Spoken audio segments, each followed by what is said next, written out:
Okay, guys, so step 4 is to write your conclusion, and this is oftentimes a process that gets me a little tripped up, but I can undo that thinking by going back to my introduction and just reacquainting myself with what I put in there.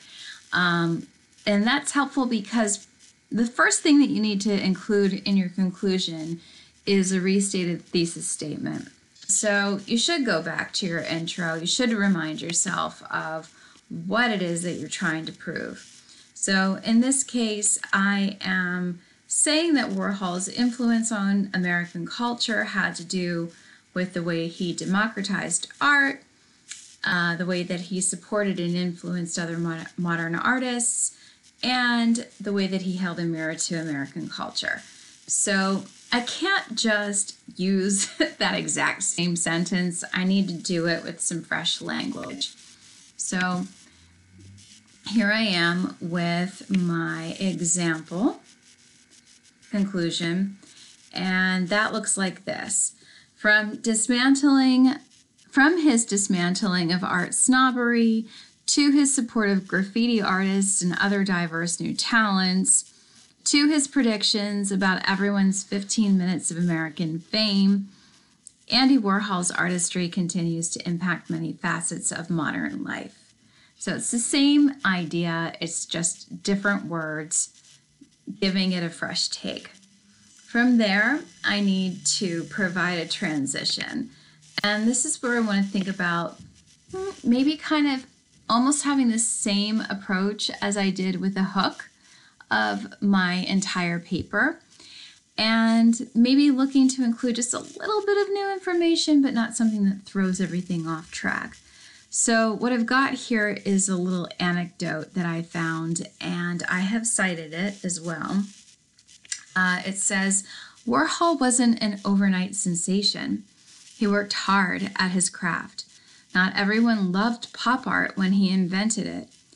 Just tell me in your heart of hearts that you know it is an art, one friend quipped when Warhol attempted to gift him a Maryland silkscreen. Wrap it in brown paper, put it in the back of the closet. One day it will be worth $1 million, Warhol answered. He was off by 99 million in that estimate. So that little story is called an anecdote. An anecdote is a story that illustrates a point that you're trying to make. And the point that I'm trying to make here is that not everybody understood him at the time when he was creating art, and he did have a very forward-thinking vision. And even he underestimated his own vision with the amount of money that he could see his works making in the future.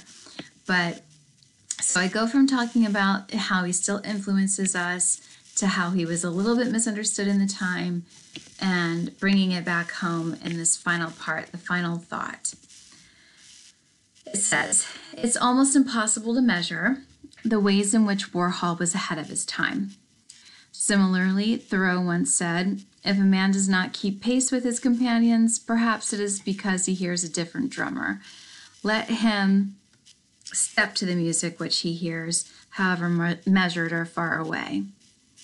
Warhol's legacy most certainly proves that the ingenuity of following a different drum, combined with inclusivity and awareness of one's culture, can have a profound and lasting influence for ages to come.